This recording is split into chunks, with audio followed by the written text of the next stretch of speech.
Hello, my name is Matt. I'm from Next Level Business Consulting. I'm going to show you what a construction program is and how it works.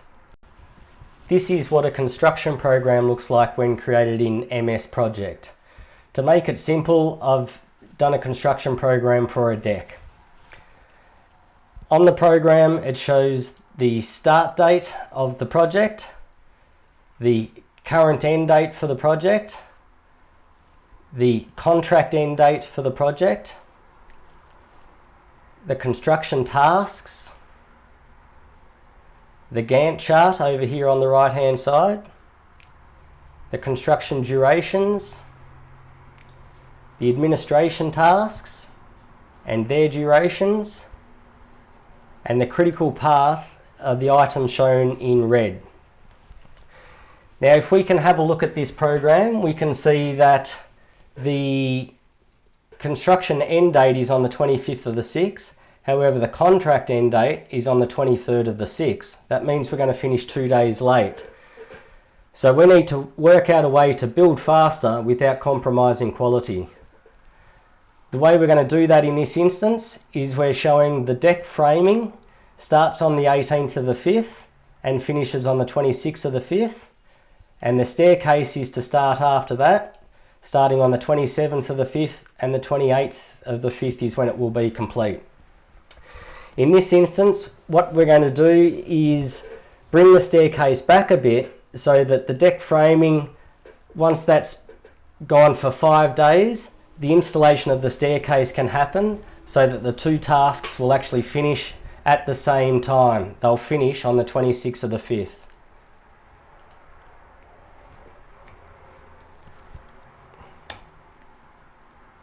Okay, so I've made that change there, and you'll notice all these items turned blue in colour. Because they turned blue, that means the change has happened. So if you have a look now, the deck framing starts on the 18th of the 5th, finishes 26th of the 5th, nothing has changed. However, the staircase now starts on the 25th of the 5th and is completed on 26th of the 5th. By completing the staircase earlier, that means we can now carry the decking boards up onto the deck and start installing the decking boards. If the decking boards get started earlier, so does the handrail and balustrading, all the way down to handover. So every item is now finishing earlier, which means that our deck construction is now going to be complete on 23rd of the 6th, which matches the contract end date. Okay, I'm happy with that. Now I'm going to set a baseline. So if you have a look at the Gantt chart over here on the right hand side, maybe just look at this top line that is shown in red. When I insert a baseline, it's going to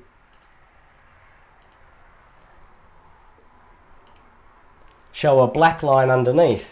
And that black line is exactly the same size and location as the red line above. That black line is the baseline. So to show you what that looks like, if I say that it actually took 12 days to order and manufacture the stairs, you can see the baseline didn't change, the black line underneath, but the red line above did change. It actually went out further and as such pushed out all of the other subsequent tasks after that. Okay, I'm going to bring that back to 10 days so it was as it was. Okay, contract requirements and extension of time claims. In this instance, the administration tasks up the top are actually critical. If they don't happen in time, then that's going to delay construction. Now, we've given the client 2 days to choose their type of decking. They're tossing up between spotted gum and merbau. We've basically said to them, you've only got 2 days, because after that we need to order and get the decking delivered, and that takes 10 days, and we need to make sure that we've got all of that before we're ready to install the decking boards. The client has taken that on board. However, instead of taking 2 days to choose the materials, they've taken 5 days to choose the materials. Now they've done that, you'll notice that all the subsequent tasks have been pushed out. All of these items in blue, the installation of decking boards and so on, have all pushed out, and the handover date is now 28th of the 6th, which doesn't meet our contract end date. So this is an opportunity to claim an extension of time with the client. Basically, an extension of time is approval to hand over the project a little bit later due to a fault that is no fault of the builders. In this case, it's actually the fault of the client because they haven't chosen their decking in a soon enough time. I'm going to change this back so that the client actually chose the deck in the right amount of time. A program can also help you to procure and book trades and materials well in advance. So in this instance, we're going to have a look at this item here, ordering and manufacturing the stairs. Now the stairs, we need to install it on the 25th of the 5th, which means that we have to have them ordered and manufactured by the 24th of the 5th so that they can be installed the following day. Now that takes 10 working days for that to happen, which means that we need to start the process of ordering and manufacturing stairs on the 11th of the 5th. Now if that doesn't happen, well, I'll show you. Let's just say it doesn't start till the 14th. All of a sudden, you can see up here, it's pushed out compared to the baseline, and it's pushed out all of the subsequent tasks. The installation of the staircase now can't happen until the 28th of the 5th because we were too late getting it on order. So I'm going to change that back again to what it was. A construction program is required to enforce delay costs to underperforming trades. In the instance that a tradesperson has really delayed the project and has made the builder susceptible to liquidated damages, the builder may want to recuperate some of these delay costs to the tradesperson. To do that, he needs to actually show that the tradesperson has delayed the project. So in this instance, we're going to look at the concreter, digging and pouring the pad footings. Now, the concreter initially had been given 3 days as an allowance, and the concreter had agreed to that when he was awarded the project. When it actually happened though, the concreter took 5 days. The reason being is he didn't supply enough manpower compared to what he needed to actually get this project finished in 3 days. So if we change this 3 days to 5 days,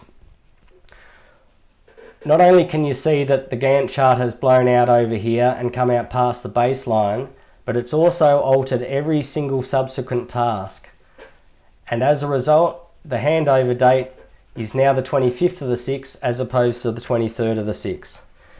So that's an instance where the concreter has delayed the project and the builder has been able to actually show via construction program not just the delay, but the length of the delay and how that has actually affected the handover of the project. Okay, how to identify early if your project is running behind schedule. So we've basically done that. This delay has already happened. The concreter took 5 days as opposed to 3 days. We can't take that back. That's actually what has happened out on site. But that's not to say that the builder doesn't want to know this and doesn't want to do something about it. We've still got a chance that we can finish this job by the 23rd of the 6th. However, we need to act now, or at least put a plan in place now so that we can achieve that.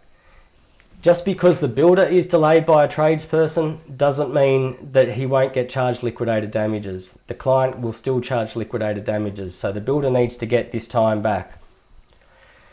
Okay, so what we're going to do is have a look at where we can save some time here. Now, one of the tasks we've got is installation of handrail and balustrading, and we've got that as taking 4 days. Now, in this instance, we were going to get the carpenter to manufacture the handrail and balustrading on site. But we've got a bit of an idea to reduce time. If we actually get the handrail and balustrading prefabricated, and so all the carpenter needs to do is install it, we can turn that 4 days into 2 days. The fabrication time, because that's done off site, has actually saved 2 days in construction. So I'm going to change this 4 to 2, and then all of a sudden we're going to meet our handover or our contract end date of the 23rd of the 6th.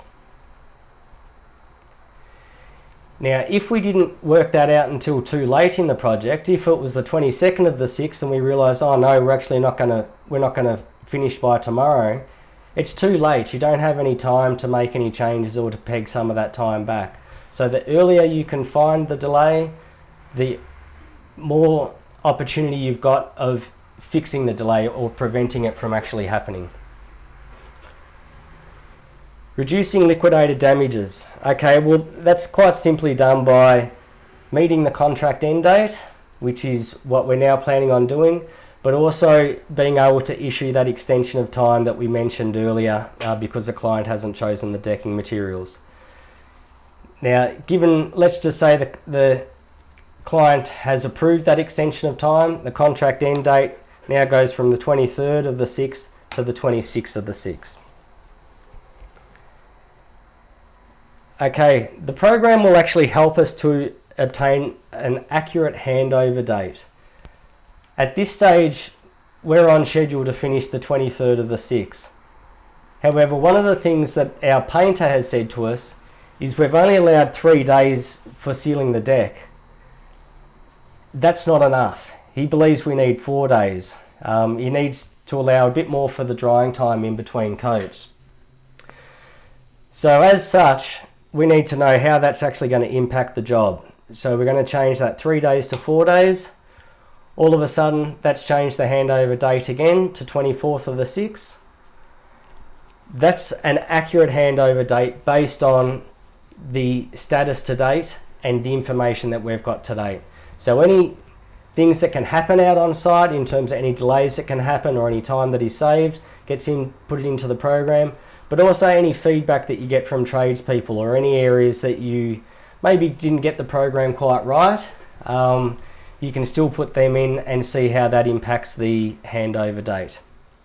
Okay, that's basically a simple explanation of how a construction program works. One of the things that Next Level Business Consulting offers is we can actually produce a construction program for you, and we can even update it for you out on site. One of the things that builders often ask us to do is update the construction program weekly so that they've got the most up-to-date information and they've got an opportunity to address any delays or critical projects as soon as they possibly can, or while they have time to do something about it. Along with this weekly update, a small summary report will be provided to the builder showing how he's tracking compared to construction program and how he's tracking compared to the contract end date. Please contact me so I can assist you on your next project.